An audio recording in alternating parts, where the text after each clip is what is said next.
Hey guys, welcome back to the channel. Today we are sharing with you why you should not book an Amtrak bedroom and what you should do instead.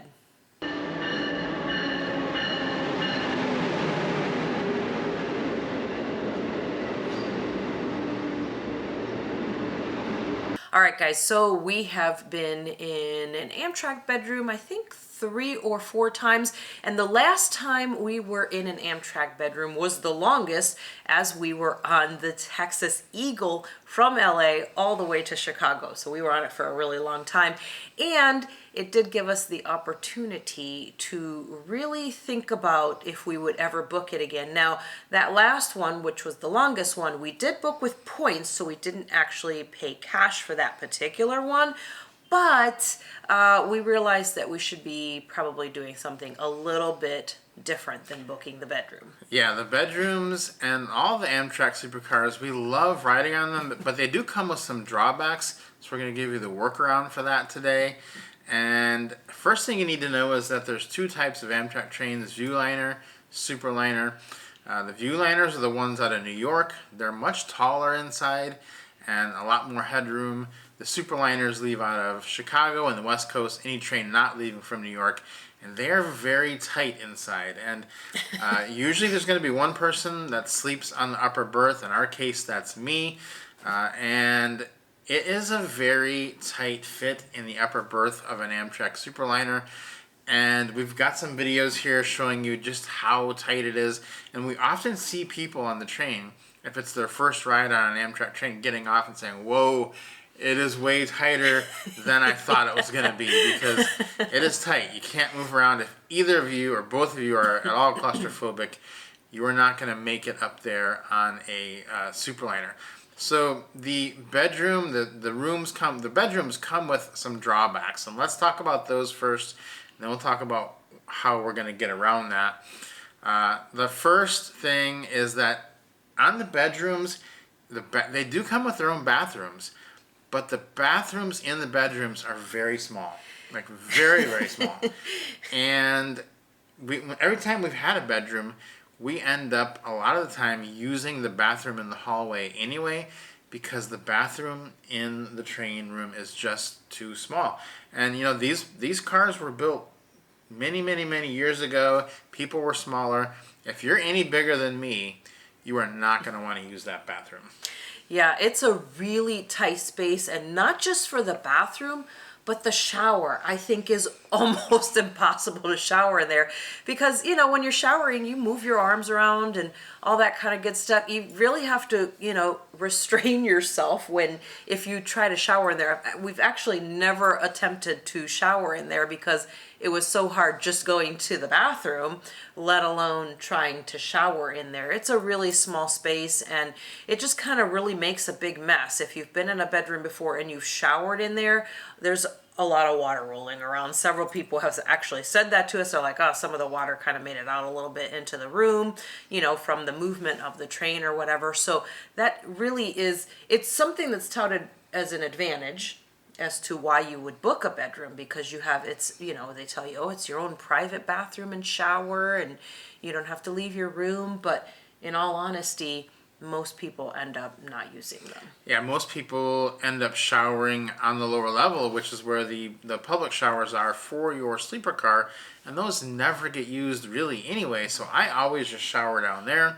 They're almost always free, and they're much bigger than the shower in the bedroom, and you're not going to get your entire bathroom all wet by showering, because it's an all-in-one. The shower and the toilet are all in the same little room, and everything's going to get wet when you shower. So we just go downstairs and use that shower, and we really don't use that bathroom area at all, the bathroom or the shower, because it's just not super well laid out. The second drawback to the bedroom is, while you can technically see out both sides of the train, because you'll have a window on one side in your room, and if you open your door, there's a hallway, and then there's windows outside the hallway to see the other side. It's not a super good experience if the great views are on the other side of the train. Oftentimes we've been on the train and seen all the people in the bedroom standing out in the hallway to see the views of the Colorado Canyons, because they've put the train on in the wrong direction and they're not going to get the views out their window. The views are out the hallway window, which is just bad, but that's the way it is. So you can kind of see out both sides, but not totally. Exactly. And actually, not only do the people in the bedrooms end up out in the hallway, but people who are sitting also on the wrong side in the roomettes come back into that hallway also. So sometimes it can be really full of people. We've been in there before where it's like, oh wow, I'm not getting through here right now. Yeah. I had to turn around and go back to the room because there were so many people in the hallway trying to take pictures and just looking at the pretty views. The next drawback to the bedroom is, while the room is bigger, the bed sleeping space isn't enough for two people to sleep on the lower berths. So no matter what you do, you're still going to have one person sleeping up top, and that is still extremely tight. It's just as tight as a roomette because the train is the same height as any other room. So unless you've got someone that really wants to be up in that really tight space, it's not a great situation to be in. So there is a better option though that kind of alleviates all these problems. We've actually seen people do this on the train we were on, and we thought, that is brilliant. And we're going to do that the next time. And why didn't we think of this sooner? Because it takes care of all these problems. And that is to book two roomettes and book them across the hall from each other. It really takes care of a lot of problems. First of all, the price is going to be about the same as booking a bedroom because the roomettes are often about half the price.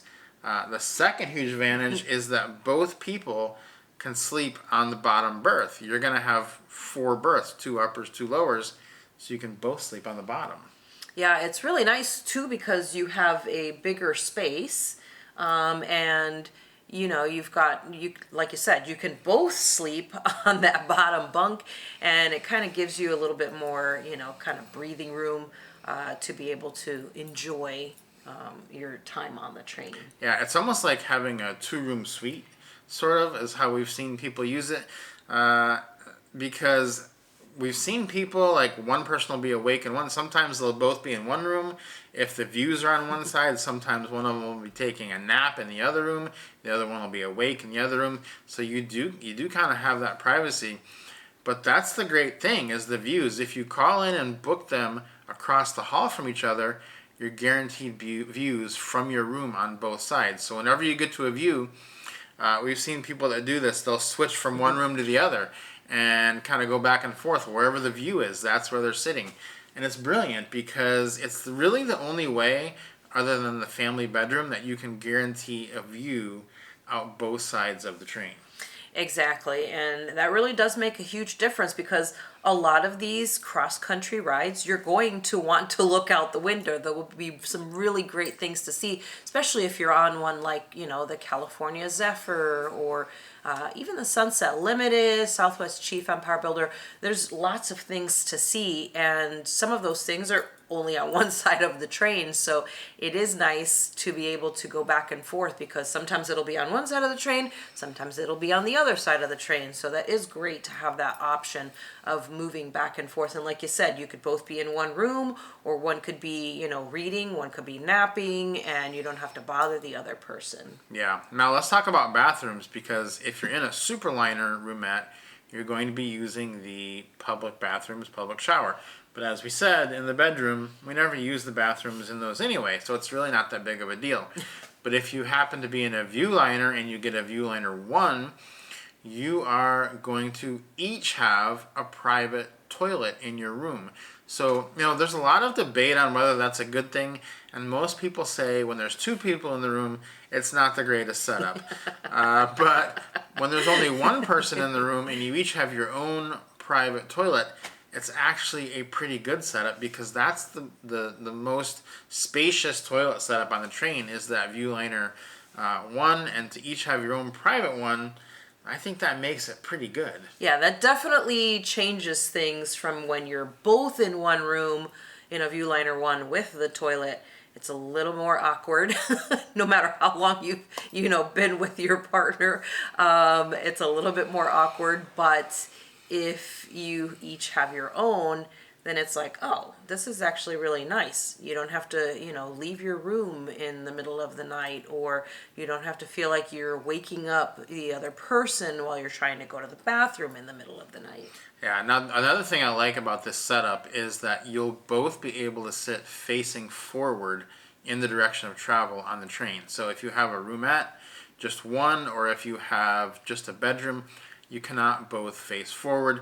Most of the time that we've been on the train, the couch in the bedroom is facing backward. And so only one person can sit in the chair that's facing forward. So if you have two roomettes, you're going to automatically have two seats that are facing forward. Another huge advantage of this. There's another one though too that I want to talk about that never gets talked about, and that is that when you're in just a one roomette, or if you go use the bathroom in the hallway, or just get up to go do something like go to the observation car, and the other person is asleep, the hallway lights on the Amtrak trains stay on all night, and they're very bright. So if you want to leave the room and the other person is sleeping in the room, you are going to likely wake them up in some fashion, because as soon as you open that curtain, open that door, bright lights are going to come in. They're going to hear more noise. And when you're gone, there's no way to lock the door or close the door securely. So the door is just going to bang on them the whole time. So with two roomettes, if you open that door, the other person's in another roomette. They're not going to hear you do that or see any light. So it really is going to promote better sleep, I think, to have two roomettes. Yeah, absolutely. In the past, we've had to jerry rig it where we took a flip flop and shoved it underneath the door whenever one of us would leave the room, so the door wouldn't slide open, and it was a whole thing. This way, you just pull the curtain shut and just leave the door open, so it's not opening and closing as the train is moving, so you're not waking up anybody really on the train. You can just leave it open, pull that curtain shut, go use the restroom, come back, and it's no problem, and nobody is bothered or gets woken up or anything like that. Yeah, another thing I like is that if you have the two roomettes, you can have one roomette set up as the daytime setup, so you could both be sitting in there. You can have another roomette set up as the nighttime setup. Just leave it set up as the bunk bed, so you can have like a day room, and then you can have like a napping room. You can do all kinds of things like that. You can have one where you're just kind of resting. You can have one where you go eat and kind of leave your stuff spread out, because it does get kind of crowded. So that extra space, kind of having two dedicated areas, can be pretty nice. Yeah, it really will make a huge difference, especially if you're on the Texas Eagle. You're on for a really long time. It's going to give you more space and, like you said, more comfort. You can have one set up for sleeping, that way you can go back and forth if you want to, or just, use it as two full rooms, really. Now, if you try to book doing this type of strategy online, they're just going to assign you two rooms. So they may just assign you two that are on the same side of the train. Better to call in, because you'll have to change that. Better to call in and just do it over the phone, because then you can ask them, so you'll want one that's an even number and one that's an odd number. So like 1 and 2 are across the hall from each other. So that's what you'll want to make sure when you call in and get that. We've seen this done by a couple different people, and they were having a good time, and that's just something that we think we want to do, because while we love the sleeper cars, the bedroom, we've always thought the bedroom is going to be the ultimate. Some of those problems still persist. Big one being, can't guarantee which side of the train you're on. If you're doing the California Zephyr or the Coast Light, that's a pretty big deal. So this pretty much takes care of that. Absolutely, yeah. And, a lot of times you think like, oh, it's the most expensive one, which means it's probably going to be the best one. In this instance, that's not necessarily the case.